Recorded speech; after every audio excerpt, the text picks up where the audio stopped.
Hello, welcome to Biggest MMA. Today we're going to be doing the UFC 325 card breakdown. We're going to be talking about some fights to make, and let's just get right into it.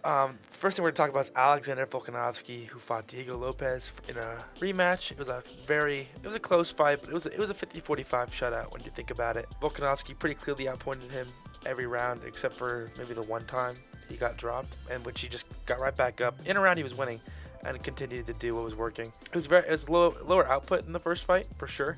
I kind of felt like I was watching like the same fight, but almost like in slow motion. And I think a lot of that was on Diego's adjustments.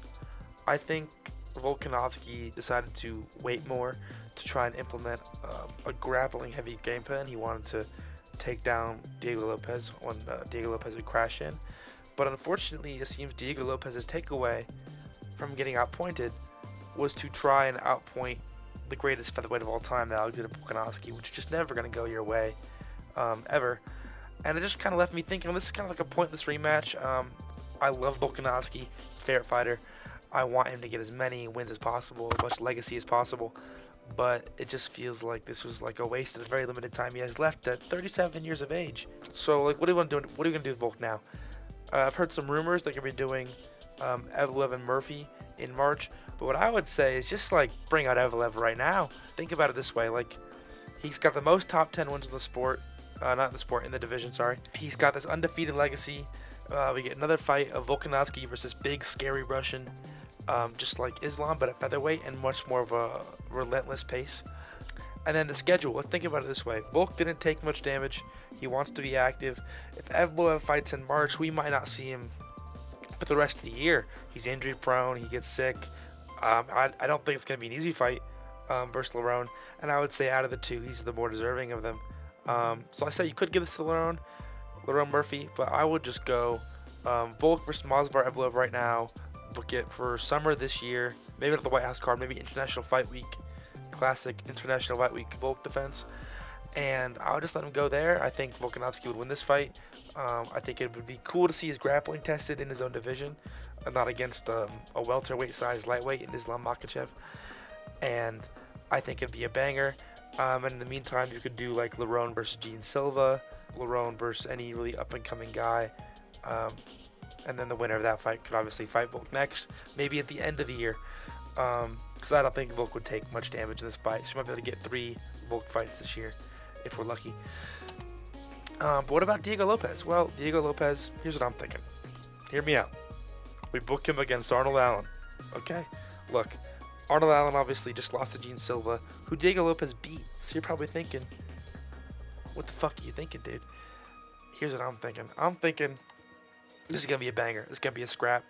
Diego Lopez, he's got vicious power, quick hands, hard kicks, and he's going to get in your face. This is what he's going to do. He's going to stand relatively in punching range and punch at you. And while Arnold Allen's a bit of a smarter fighter, I would even say he's more skilled. He's also very much a guy who comes to scrap. I mean, just look at his fights with Max Holloway and his fight with Gene Silva and his fight against Dan Hooker. And really, if you go back and rewatch his fight against Evloev, he was getting Evloev's face, landing some jabs on him. Very much a pressure fighter in Arnold Allen. Right now, they're on similar schedules. Arnold Allen, for once, didn't break his hand in a fight. Diego Lopez, he broke both of his feet. That's what we thought at first, but it turns out there's some smaller fractures. I said they could both be ready by summer, so maybe we can get a second England card, or you can put them in Vegas, put them anywhere. It doesn't matter where it is. But they're on similar timelines right now, and even with not getting many injuries, I don't know how active Arnold Allen's going to be. And now you might be asking, what about Yair Rodriguez? I've heard he's injured, so I wouldn't book him right now. Maybe book him against the winner of this later on. I just want to keep them active, and also at this point, these two have gotten some rough matchmaking. Diego Lopez has been pretty much shut out of the title picture with 2 losses to Volk, and Arnold Allen just keeps getting fed to killers that the UFC obviously wants him to lose to. Gene Silva, Max Holloway. They probably wanted him to beat Movsar Evloev, but that was a tall ask. And I think it's time that he gets a little bit of a gift in the matchmaking, considering he's fought down versus Giga, and then he fought down again versus Gene in a very close fight. Some people thought he won. I think it's pretty clear for Gene. But I would just say throw him a bone, throw Diego a bone, give them both some fairly high-ranking guys, and the loser obviously would have to fight down pretty substantially, I think. But the winner can fight guys like Yair Rodriguez, Lerone Murphy, Evloev, Volk, depending what the title picture looks like, who wins, who loses, all that stuff. It's a good, fun scrap with huge implications for the title against one of the most dangerous and one of the most skilled guys in the division. Alright, so let's talk about Benoit Saint Denis versus Dan Hooker. Benoit Saint Denis got the win in a very low defense scrap. Benoit has become sort of a damage machine, and he's always been a damage machine, but he's a bit more improved. In his last few fights, he seemed to like prioritize position more. I mean, he clubbed Kyle Prep like a little bit, but it seemed he was more like waiting just for the opportunity to scoop up a neck. He didn't wait here at all. He was all damage from the top. Learned something from his loss against Waikano, I guess. But overall, what's funny is this was a very sloppy fight. I mean, Dan Hooker looked good early on with his kicks, and he was like really stumping Benoit Saint Denis. And so Benoit Saint Denis decided to sprint at him and grab him. And despite like the scrappiness and like lack of defense in this fight, they still look better than Paddy Pimblett and Justin Gaethje. Quite frankly, it's ridiculous that these two fringe top teners really look better than the people fighting for the interim title just last week. And that really says a lot about the lightweight division right now. Lightweight's biggest problem is that I believe the best talent is actually outside of the top 5, top 10 area. And a lot of it's like not even ranked yet. We have Quinlan Skull-Killed, we have Ludovic Klein, we have Mauricio Rufy. He's ranked, I guess. Farisyan barely ranked. Manuel Torres just got ranked. But there's even more unranked guys that aren't really coming to me right now. Chris Duncan, another guy out there. Esteban Ribovics.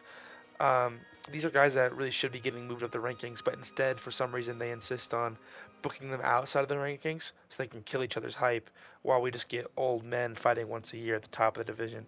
It's quite frustrating, really. But what do we want for Benoit Saint Denis next? Well, he's a scrapper. We don't want to waste that. He called for, like, the BMF winner, BMF loser, Armand. I'm sorry. But as it is right now, all of those guys would beat the fuck out of him. He needs someone who's higher ranked, I agree, because of the momentum. He shouldn't be fighting down. But someone who's a bit worse, just give him a bit more time to build his skills and hopefully his defense. Let's get him Paddy Pimblett. A lot of people are going to be calling, like, have Paddy Pimblett fight Hooker. That makes no sense. Hooker needs to fight down, right? Because I think Benoit Saint Denis should be taking in this new role of Dan Hooker. He can fight up if he gets a win streak, but I don't think he's ever going to really establish himself as a permanent contender. He'll float from like top 6 to top 10 for quite some time. So this will be like a sloppy scrap, horrible defense, really potent offense, I imagine, but awful defense, just running at each other, really. They're on similar schedules. Like I said, Paddy Pimblett fought last week, took a lot of damage. Benoit Saint Denis didn't take as much damage, but he's probably expecting to wait a little bit anyway because he wants to fight these guys that don't fight that often and fought recently to begin with. They have similar styles as well. They're both very high offense grapplers, not the best wrestlers. Little bit of pop on the feet. Good kicking games. So I'm wondering how that'll interact. Maybe their styles will cancel out and into just sort of a brawl. Maybe I'm wrong. Maybe it'll be super boring. But I think this fight kind of like weeds out who's the better of the two, who's the real contender, and who's going to be the gatekeeper. To be honest with you, I lean Benoit Saint Denis right now. I would say his defense is worse, but the defenses are both so terrible that it doesn't really matter. And I think they're grappling. Paddy Pimblett is probably a better grappler. Will he get it to the ground? I'm not sure easily. But I would favor Benoit Saint Denis overall across. I would say book this for a 5-rounder, Fight Night main event in Paris. That'd be elite. That'd be fire. Paddy really needs to earn this spot, so he can be. This is his chance to prove me wrong. Prove to me that you're better than Benoit Saint Denis. You can stay top 5. But as it is right now, it's ridiculous that you got there. It's ridiculous that you stayed there after losing to Justin Gaethje, and you have to earn your spot. This isn't the WWE as much as Dana White wants it to be. This is the UFC, and you have to earn your place and defend your place. And I think Benoit Saint Denis is the guy that should do that for. Now, what about Hooker? What about the Hookers, right? I love Dan Hooker. He is always in for a fun fight, but he's had a rough go of it lately. He pulled out versus Justin Gaethje.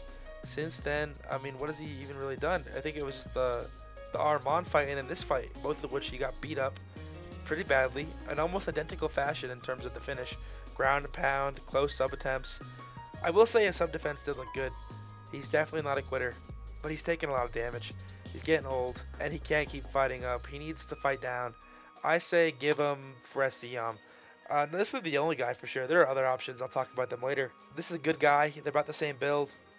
And it really just boils down to we have to stop wasting our time. Forrest Young just entered the rankings after a dominant performance against Nazim Sadikov, who's one of the best offensive unranked talents, I would say, at lightweight right now. Completely shut him down, made him look like an amateur. Nazim had landed like 4 strikes, barely had any success, and then he finished him with gnarly elbows. Now, this is a good test for him. Let's see if he can take that finishing success he's had lately against a guy as tough as Dan Hooker, someone who's also big, someone who's rangy, who's older. Ziyang's very young. Ziyang's young. I think he's in his 20s still, like mid-20s, late 20s. And Dan Hooker's going on 37 now, I believe. It's time for him to start fighting these younger guys, and I think he wants to. He said in an interview he wants to go out there and spoil guys like these dreams. So let's give him the chance to try that out. It's going to be a tall, lanky scrap. Dan Hooker is going to push forward with his kicks, teep, body kick, try and get in, get his elbows and his knees. But Ziyang also has those same weapons, and he's also got an offensive grappling approach. He takes his guys down, he can control them, he can finish them while they're on the ground. He's been showing that lately. This is a good way to test Ziyang's offensive grappling, because as I said, Dan Hooker's fought grapplers 3 fights in a row. He beat Gamrot, in my opinion. It's a close fight, but he beat him. Against Armand, he did get, like, once his back was flat on the ground, he had nothing. But to get there was actually a lot harder if you go back and rewatch that fight. He's got a good guillotine, he's got good scrambles, good butterfly hooks. He showed that against Benoit Saint Denis.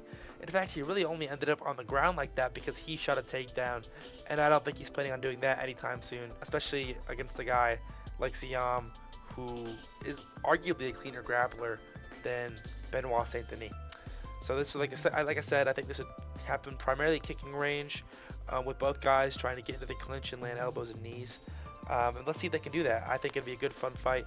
I think it's a pretty close to 50-50 fight. I think a lot of people would favor Ziyang, but I think Dan Hooker's a tough out. This might even go to a decision. Based on damage, it could be a split decision. So let's see that. There are other options, like I said, for Dan Hooker, but I'll talk about those later. Because first we're going to talk about Mauricio One-Shot Rufy overperforming with wicked power, incredible accuracy. And he did get pressured in this fight, but I will say he still looked improved. I think his biggest issue wasn't necessarily pressure or getting pressured, but how he dealt with it. Against Benoit Saint Denis, he just seemed very panicked. And even against like James Lontop, he looked very jittery. And here he looked very calm, like this is where he wanted to be.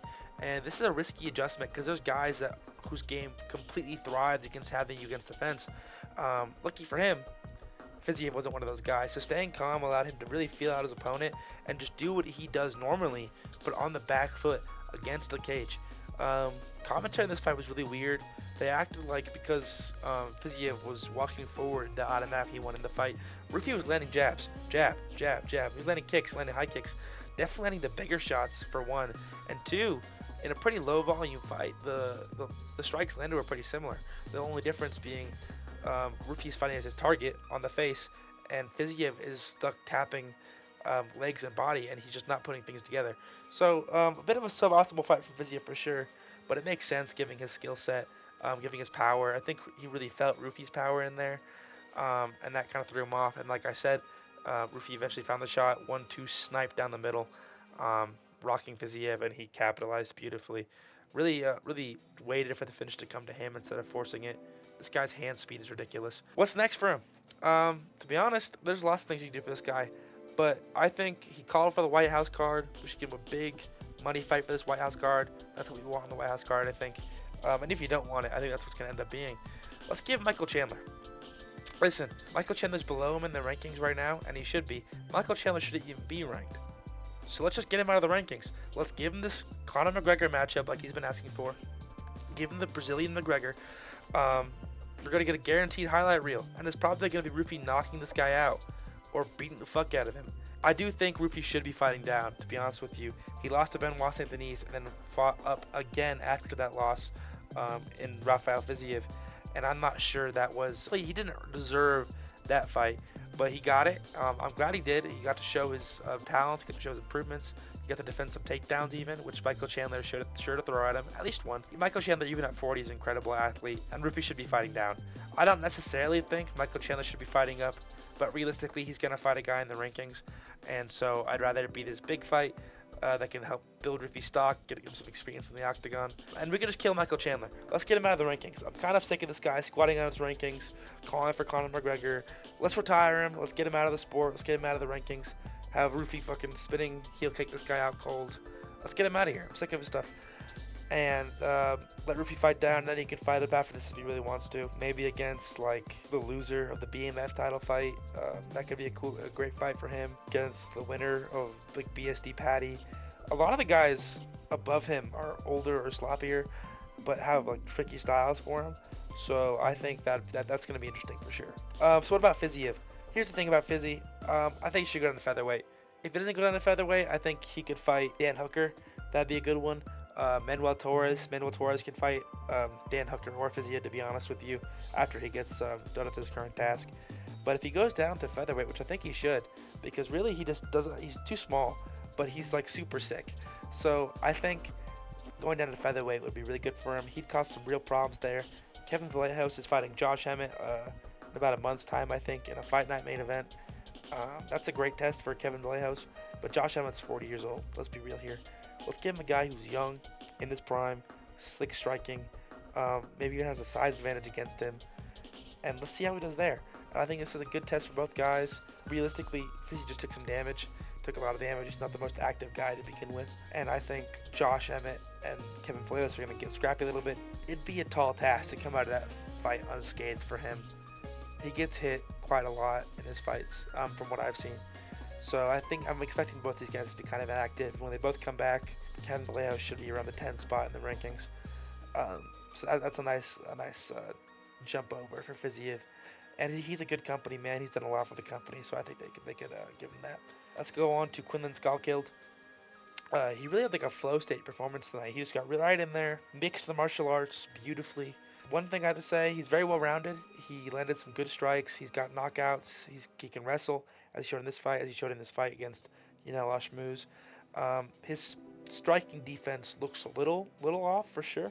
Yanel Ashmouz landed some bombs on him, and even here in the clinch, Jamie Malarkey was able to land a few good strikes on him. But overall, 4-0 in the UFC, 3-0 last year, knockout over Nasrat Haqparast, KO of the year on 2 weeks' notice. This guy's an incredible prospect, definitely one of the most well-rounded lightweight. So what's next for him? He's very young, and he's right there at the rankings door. I wouldn't be mad if you gave him a ranked opportunity, but I would say let's give Mateusz Rebecki. So I just talked about he's got spotty striking defense. He's well-rounded. You know who else is well-rounded? Mateusz Rebecki. He's kind of proven to be floating around that top 20 level. He's always in competitive scraps with guys at that level. And this is the kind of fight that's going to test Quinlan Schofield in every realm of MMA. Can he take this guy down? Can he defend his takedowns? Can he get up if taken down? Can he hold this guy down? Can his chin hold up when he gets hit? What does his defense look like across 3 rounds against the guy who's going to get a dogfight out of him? Can he out-damage Mateusz Rebecki? This is going to be a great test to see. It'll answer most of the questions of the game, I'd say. Maybe outside of like his defensive Brazilian Jiu-Jitsu or sub-defense, because I don't really think Mateusz Rebecki is that kind of guy. It'll be a fight of the year contender for sure. Just the way these guys' skill sets line up, I think it'd be a great scrap across all realms of the sport. And Mateusz Rebecki's always in a dogfight, straight up. And if it's not a dogfight, I can honestly see a Quinlan Schofield finish with all the damage that's been building up on Rebecki. He's getting older. Schofield is a finisher. He's young. He's got nasty kicks. He's probably going to be a taller, longer guy. So he's going to be a fight of the year contender or a highlight reel. I think this, no matter what, should be his final test before he gets ranked. After this, give him Renato Moicano. Give him that kind of caliber guy. Give him Manuel Torres, Gamrot. Anyone around that level, I would say, would be a good entry to the rankings for Quinlan Schofield. But I would give him one more fight just to answer some questions about his game in that like top 20 area. And I think for me it was between Ludovic Klein and Mateusz Rebecki, but it boils down to Klein exploding his knee in October of last year, so I think he's going to be out for quite a while. Alright, so some notable moments. You might have noticed that I skipped these fat fucks, just like really embarrassing all of us as we watched them. I was rooting for Ty, I really was. I still am rooting for Ty. I'm a big fan of Tai Tuivasa, but he really is at the stage of his career where his cardio's gone.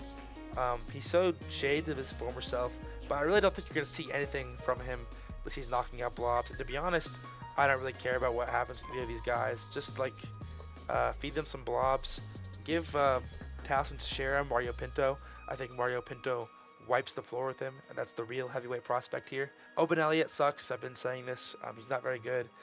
Excellent performance from, I think, Jonathan McAuliffe. Really weird performance from him, to be honest with you. He started his career by outstriking Kevin Jousset, who's a pretty solid striking prospect from, I believe, CKB.